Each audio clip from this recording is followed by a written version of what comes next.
오늘 임직하시는 임직자 모든 분들께 축하를 드립니다. 아멘. 특별히 모든 충성을 다 마치고 명예 장로로 추대되신 최동현 장로님, 이성배 장로님, 유한정 장로님 세 분의 충성이 자손 대대 천대까지 이어지기를 바랍니다. 아멘.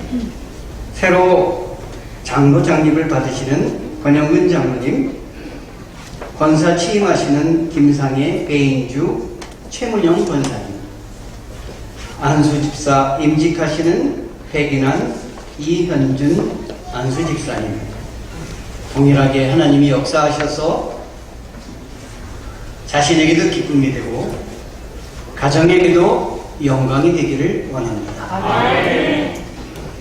대강교회 담임 목사님과 모든 성도님들, 당회원들에게도 축하의 말씀을 드립니다. 아멘. 오늘 말씀은 임직자들 뿐만 아니라 우리 모두가 간직해야 될 말씀입니다. 배가 어느 항구에 들어가는지 목적지를 알지 못하면 어떤 바람이 불어와도 소용이 없다. 역사학자 아놀드 토인비의 말입니다. 그렇습니다.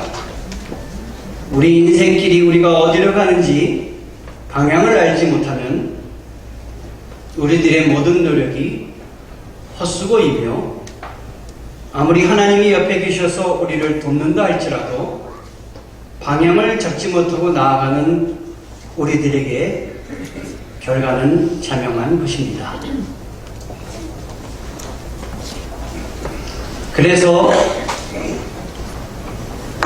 우리에게 주는 말 중에 케오르는 우리 인간은 군중 속에 있어서도 고독을 느끼는 동물이다. 이렇게 이야기를 했습니다.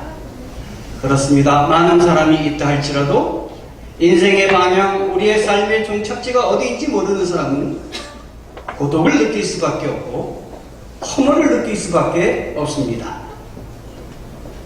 우리의 인생의 종착지는 예수 그리스도이십니다. 아멘. 우리 인생의 종착지는 하늘나라입니다. 아멘. 이걸 잊어서는 안 되는 것입니다. 이거를 잊고 있을 때는 허망하며 삶의 기쁨이 없는 것입니다. 오늘 임직자들이 바라볼 것은 하나님 나라이며 예수 그리스도가 되어야 되는 것입니다. 아멘. 오늘 말씀이 이것을 말씀하고 있습니다. 오늘 사사기 7장의 말씀에 유대민족에게 옆에 있는 미디안 군대가 쳐들어 왔습니다. 미디안 군대는 13만 5천 명. 여기에 대항하여 나온 유대의 군사들이 3만 2천 명이었습니다. 13만 5천 명 대 3만 2천 명. 여러분, 싸움의 결과를 어떻게 예측을 하십니까? 안 되는 일입니다. 불가능한 일입니다. 이런 싸움은 있어서는 안 되는 싸움입니다. 어린아이와 씨름 선수의 싸움과도 같습니다. 게다가 미디안 군사는 그들의 무기가 무엇이냐면 철기 문명을 갖고 있습니다. 유대 백성의 무기는 뭐냐면 청동기 문명입니다. 한쪽에는 쇠로 무장한 칼을 들고 나왔고 한쪽에는 청동기로 무장한 칼을 들고 나왔습니다. 한번 부딪히면 청동기의 칼은 철기의 칼에 그냥 동강 잘라질 수밖에 없습니다. 숫자도 적은데 무기도 형편없습니다. 안 되는 싸움입니다. 지는 싸움입니다. 여러분, 이 가운데 하나님이 유대민족을 택하셨습니다. 우리 하나님께서 우리를 택하셨습니다. 저를 택하여 여기에 세우시고 오늘 임직자를 택하여 하나님 나라 확장을 위해서 지금 쓰고 계십니다. 하나님 나라 확장을 위해서 쓰임받는 사람은 주님을 붙들어야 됩니다. 주님과 동행해야 됩니다. 신명기 7장 2절 말씀에 내가 너희를 택함은 너희의 숫자가 많아서 택한 것이 아니고 오히려 너희의 숫자가 적기 때문에 택했다. 그리고 내가 너를 사랑하기 때문에 택했다. 바로 우리들을 향해서 주시는 말씀입니다. 우리 하나님께서 이 유대 백성에게 지금 미디언과 대치하고 있는 유대 백성에게 이렇게 말씀하십니다. 사사기 7장 6절에 너희가 숫자가 많아서 싸워서 이기면 너희가 이겼다고 할까봐 내가 너희 숫자를 줄이겠다. 여러분, 사람의 생각과 방법으로 하나님의 일을 하는 것이 아닙니다. 하나님의 일은 하나님의 방법으로 주님을 붙잡고 주님과 동행하는 것입니다. 하나님께서 13만 5천 명, 3만 2천 명, 3만 2천 명을 지금 그 숫자도 적은데 우리 하나님께서 3만 2천 명에게 뭐라고 말씀하시냐면 두려워 떠는 자는 돌아가라. 하나님의 일을 하는 사람은 두려워 떠는 자는 감당할 수 없습니다. 담대히 하나님이 너와 함께 하시니 모든 걸 감당할 수 있다. 확신을 가지고 일하는 게 하나님의 일을 맡은 사람입니다. 아멘. 그랬더니 얼마가 돌아갔냐면 2만 2천 명이 돌아갔습니다. 이제 남은 사람은 10,000명입니다. 13만 5천 대 10,000명. 그런데 하나님이 뭐라 그러시냐면 10,000명이 남은 이때 우리 하나님이 정말 우리에게는 힘든 말씀을 하십니다. 아직도 많다. 하나님이 정상적인 생각을 하고 계신가?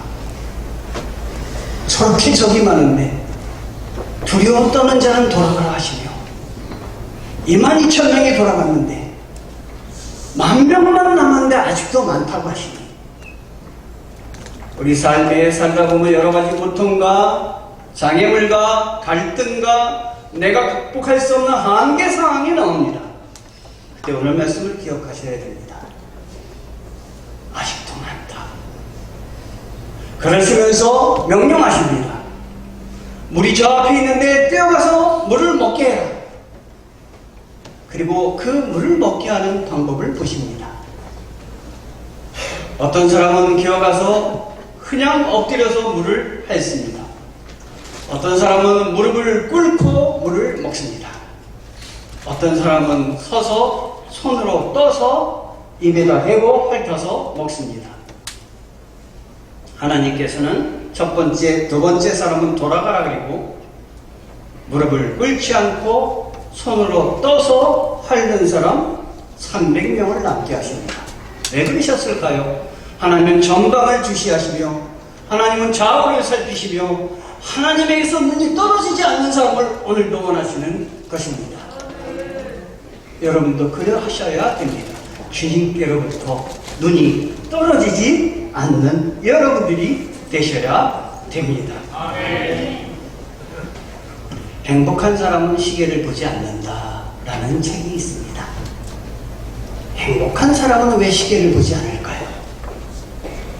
인생의 목적과 방향과 모든 걸 알기 때문에 내가 하는 일에 기쁨이 있고 힘이 있기 때문이 아닐까요? 근데 요즘은 거의 다 시계를 보지 않는 것 같습니다. 시계를 차고 다니지 않습니다. 볼 여유가 없습니다. 그러나 여러분 마음속에 주님이 계셔서 내가 어디로 가는지 무엇을 향해 가는지 방향과 방법을 정확히 하셔서 시계를 보지 않아도 내 삶이 행복해서 기쁨으로 넘치는 여러분 되시기를 바랍니다. 아멘. 바울은 나의 나대것은 은혜를 되었다 고백을 하셨습니다. 정말 나의 나대는 은혜로 되었습니다. 오늘 기쁜 자 모든 분은 은혜로 세워주신 하나님 덕분입니다. 강원희 선교사님이라는 분이 계십니다. 이분의 별명은 히말라야의 휘발처입니다. 히말라야의 휘발이죠. 1961년에 이분이 연세대학교 의과대학을 졸업하셨습니다. 그리고 그가 의사가 되면서 결심한 대로 그는 우리나라 무의촌에 가서 의사가 없는 곳에 가서 봉사를 했습니다. 여러분, 이거 얼마나 귀한 일입니까? 의사가 없는 곳에 가서 내가 봉사를 하며 하나님의 말씀을 전하니까. 그러다가 그 마음속에 더 감동이 생겨서 선교사로 나가기 결심을 했습니다. 그래서 아내에게 여보, 나는 선교사가 되고 싶어. 정말 주님의 말씀을 증거하고 싶어. 그의 아내가 간호사였는데 만나서 결혼을 했습니다. 아내가 뭐라 그러냐면, 여보, 우리도 남들처럼 좀 살지. 편하게 살면 안 돼? 이 아내를 격려하고 이 아내를 설득을 했습니다. 어느 날 그가 무의천으로 봉사하는 그곳에 한경직 목사님이 오셨다고 그럽니다. 한 목사님께서 말씀을 전하시고 나서 찾아뵙습니다. 목사님, 제가 선교사로 가고 싶은데 어디로 가야 될지 좀 추천 좀 해주세요. 자네 그렇게 가고 싶으면 히말라야로 가게 해. 네팔 그곳에 정말 의사를 기다리는 곳이 있는데 하나님이 기뻐하시는 곳으로 가보지 않겠나. 아내에게 그때 이렇게 얘기했다고 합니다. 반대하는 아내에게, 여보, 나는 하나님 앞에 꼬리도 떼어내고 머리도 떼어내고 생선의 가운데 토막처럼 내 일생의 가운데 토막을 드리고 싶어. 내 일생의 가운데 토막으로 하나님께 영광을 돌리고 싶어. 하나님이 찾는 사람입니다. 오늘 임직자가 되기를 원합니다. 얼마 전에 이분이 네팔에서 평생을 수고하다가 순교를 했다는 말씀을 들었습니다. 하고 싶은 일에는 방법이 보입니다, 여러분. 하기 싫은 일에는 변명만이 보입니다. 여러분은 무엇을 따라가고 있습니까? 어떤 한 기독교의 청년이 자기 집 앞에다가 자전거포를 개점을 했습니다. 아침에 들뜬 마음으로 나가보니까 자전거포 앞에 바로 옆에 학교인데 또 옆에 또 자전거포에서 방해하느라고 방해꾼들이 아주 들끓었습니다. 방해꾼들이 하는 일은 이 자전거 앞에다가 중고 자전거를 갖다가 세우는 것입니다. 그것 때문에 장사를 할 수가 없는 거예요. 그래서 하나하나 포기하려고 하는데 기도를 했습니다. 조금 아까 뭐라고 말씀을 드렸을까요? 하고 싶은 일에는 방법이 보이고 하고 싫은 일에는 변명이 보인다. 하지 않으려고 하는데 너 이거 하고 싶어서 하지 않았느냐? 생각을 바꿔봐. 이 사람이 그 앞에다가 글귀를 써놨습니다. 여기 자전거 세워두는 곳이 아니니까 세워두지 마십시오. 그 다음날 나가봐도 또 세워지고 또 세워진 겁니다. 기도하는데 하나님이 지혜를 주십니다. 자전거포 앞에다가 글귀를 써놨습니다. 요번에 글귀를 써놨더니 자전거가 한 대도 없어진 것입니다. 한 대도 거기 남지 않은 거예요. 무슨 글씨를 써놨을까요? 글씨에는 이런 글귀가 써 있었습니다. 여기 서 있는 자전거는 공짜이니 모두 가져가시기 바랍니다. 여러분, 하나님 앞에 기도하시면 하나님이 방법을 주시는 것입니다. 아멘. 단 300명의 용사로 하나님은 미디안 군사를 물리치셨습니다. 너희가 많은 수로 이기면 너희가 이겼다 할까봐 내가 단 300명만 남겨놓았노라. 하나님의 일은 하나님의 감동에 의해서 성령의 능력으로 붙잡힌 사람이 승리하고 이기는 것입니다. 그 일을 하신 분이 하나님이십니다. 그 일의 대표적인 것이 십자가입니다. 여러분, 십자가는 하나님의 공의로운 심판의 장소입니다. 하나님이 죄를 심판하시기 위해서 십자가 위에 죄 없는 예수 그리스도를 세우셨습니다. 그리고 예수 그리스도로 하여금 그 심판을 감당하게 하셨습니다. 아주 정의로운 심판, 완벽한 심판이 십자가 위에서 이루어졌습니다. 그런데요, 이 십자가는 완전한 심판, 벌을 주는 심판이지만 뭐에 대한 벌을 주는 심판이냐면 죄에 대해서, 악에 대해서, 마귀에 대해서, 사단에 대해서 벌을 주는 십자가입니다. 심판의 장소입니다.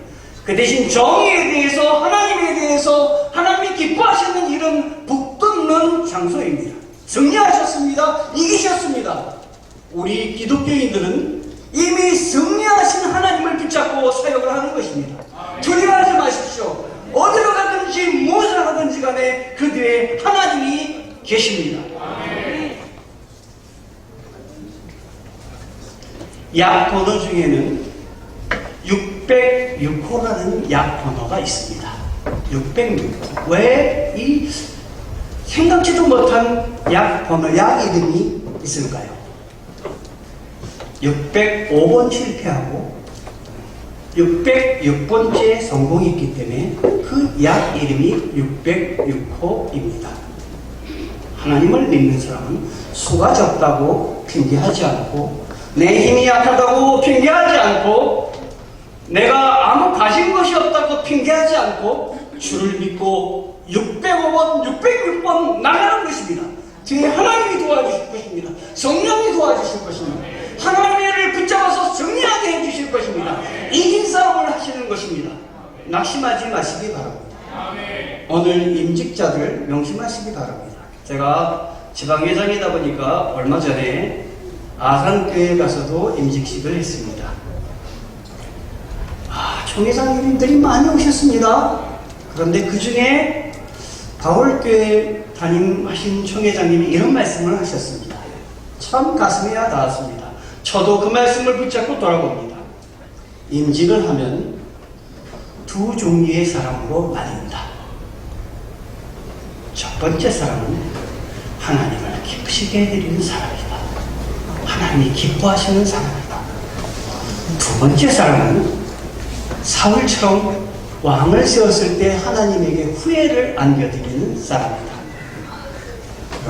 여러분 모두는, 우리 모두는 하나님을 기쁘시게 해드리는 임직자가 되기를 바랍니다.